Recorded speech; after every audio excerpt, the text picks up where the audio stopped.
Salut, c'est Superfan, bienvenue sur Fan Rendez-vous. Je dis souvent sur ma chaîne que le football est le sport de la pop culture par excellence, le sport le plus populaire en France. Et l'équipe de France féminine de football ne m'a pas donné tort apparemment, puisque elles ont fait 9 829 000 téléspectateurs sur TF1. Les filles de l'équipe de France ont fait 44% de part de marché, de part d'audience. Elles ont été vraiment très très suivies. C'était le vendredi 7 juin 2019 pour le match d'ouverture face à la Corée du Sud. Et les mecs, quelques jours après, juste après, le jour d'après, ont fait moins. 5 millions seulement de téléspectateurs. Alors c'est déjà pas mal, hein. C'est déjà un très très beau score. Pour le match Turquie-France, c'était le samedi 8 juin. 5 millions de téléspectateurs, 26% de part d'audience. Donc c'est moitié moins de téléspectateurs que les filles qui ont fait plus de 10 millions de téléspectateurs, puisque le match était aussi diffusé en crypté sur Canal+. Tu te rends compte, 10 millions de personnes pour l'équipe de France féminine, mais quel kiff, franchement, ça fait tellement plaisir. La France qui revient ce soir face à Andorre, dans le cadre de l'Euro 2020, match qualificatif, Griezmann, Mbappé et les autres face à Andorre, match très très important, et puis demain, France-Norvège, pour l'équipe féminine, ce sera sur TF1 à 20h50. La France qui a perdu contre la Turquie malheureusement. Autre truc à retenir aussi de ce match, c'est que le public turc a copieusement sifflé la Marseillaise. C'est vraiment scandaleux. Je te rappelle que la France, l'équipe de France masculine, a été éliminée de la Ligue des Nations. C'était il y a quelques mois seulement, en novembre 2018. Et oui, on s'est fait éliminer de cette nouvelle compétition internationale organisée par l'UEFA, c'était en novembre 2018. La Ligue des Nations qui a finalement été remportée par le Portugal. Alors c'est vrai que la France, l'équipe de France était très fatiguée après son titre de Coupe du Monde. Donc c'est un peu normal. Et j'espère qu'il va y avoir ce soir face à Andorre un sursaut d'orgueil. Que les Bleus vont se réveiller et vont gagner, allez, je vais dire 3-0. 3-0 face à Andorre, ou 4-0 carrément. La France est actuellement deuxième du classement FIFA derrière la Belgique. La Turquie est 39e et malheureusement ils ont gagné 2-0 face à la France. Et Andorre est 134e, au même niveau que Saint-Kitts et Nevis, une équipe que j'ai jamais vu jouer de ma vie je crois. Au même niveau que le Burundi, le Turkménistan, le Rwanda, les îles Salomon, le Myanmar, Hong Kong, le Lesotho, la Guinée équatoriale et Eswatini. Voilà pour le niveau d'Andorre, qui bon c'est normal, c'est un tout petit pays, la principauté d'Andorre. A priori, on devrait quand même gagner. Pareil pour l'équipe de France féminine, je pense que l'équipe de France va gagner face à la Norvège. Je te rappelle que l'équipe de France féminine a gagné face à la Corée du Sud magnifiquement bien avec la manière, 4-0 dès la 9e minute. C'est Eugénie Le Sommer qui a ouvert le score, la première buteuse de ce mondial.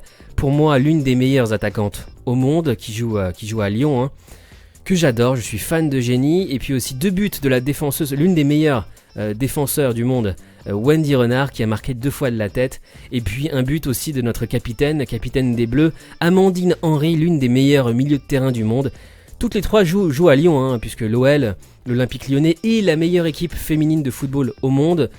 L'Olympique Lyonnais qui a remporté la Ligue des Champions 4 fois d'affilée en 2016, 2017, 2018, 2019. D'ailleurs, la finale de la Coupe du Monde féminine aura lieu à Lyon. Au niveau du classement, les favoris de cette Coupe du Monde, comme d'habitude, ce sont les États-Unis, les filles et les Américaines, qui sont numéro 1 dans le monde au classement FIFA. Et historiquement, c'est vrai que l'équipe américaine de soccer a tout remporté. Elles ont gagné 3 fois la Coupe du Monde. Elles ont remporté 4 titres olympiques. Mais cette année, c'est franchement très ouvert. Il y a d'autres favoris aussi. L'Allemagne pourrait gagner cette Coupe du Monde féminine, ou l'Angleterre, la France évidemment, le Canada, l'Australie ou le Japon. Voilà les favoris pour ce mondial féminin. Et j'espère que la France va aller au bout. J'en suis même convaincu. Ce qui est bien, c'est que face à la Norvège, on n'aura pas la meilleure joueuse du monde, Ada Hegerberg, le premier ballon d'or féminin, qui joue à Lyon aussi, et qui refuse de jouer pour sa sélection, la Norvège. C'est un engagement féministe de sa part, puisque depuis qu'elle est arrivée à Lyon en 2014, elle s'est rendu compte vraiment des inégalités au sein de sa fédération norvégienne. Lorsqu'elle est arrivée au club de Jean-Michel Aulas, l'OL, elle s'est rendue compte que les hommes et les femmes étaient traités de la même façon à l'OL, que les femmes s'entraînaient dans les mêmes stades que les hommes, que les femmes bénéficiaient des mêmes équipements, que les femmes mangeaient à la même cantine que les hommes, etc. Et donc elle exige les mêmes conditions de travail pour les femmes au sein de la fédération de Norvège. Et c'est depuis l'Euro 2017 qu'elle refuse de jouer avec l'équipe de Norvège. Donc c'est très bien pour les Bleus, hein. C'est vraiment une très très bonne nouvelle que la meilleure joueuse du monde ne soit pas face à ses collègues de l'Olympique lyonnais. Demain à 20h50 sur TF1, France-Norvège, on a vraiment des chances de gagner ce match. Et Ada Egerberg, que j'adore et qu'on va retrouver dans les commentaires, puisqu'elle parle français couramment, elle parle très très bien français. On va la retrouver aux commentaires sur TF1, puisqu'elle a été embauchée comme consultante de cette Coupe du Monde. J'espère que toi aussi tu soutiens les Bleus, que ce soit l'équipe masculine face à Andorre ce soir, ou l'équipe féminine demain face à la Norvège. En tout cas, moi je serai à fond, notamment derrière Eugénie Le Sommer, que j'adore, que ce soit sur le terrain et en dehors des terrains. Si tu la connais pas bien, je t'invite à regarder les vidéos sur YouTube que tu peux trouver avec elle, notamment des vidéos avec Vinsky ou avec Was Freestyle. Elle est extraordinaire, cette femme. C'est mon héroïne, à la fois sur les terrains et en dehors des terrains.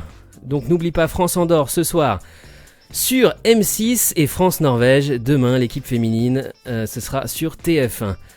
Allez les Bleus, à bientôt sur ma chaîne Fan Rendez-vous. Ciao.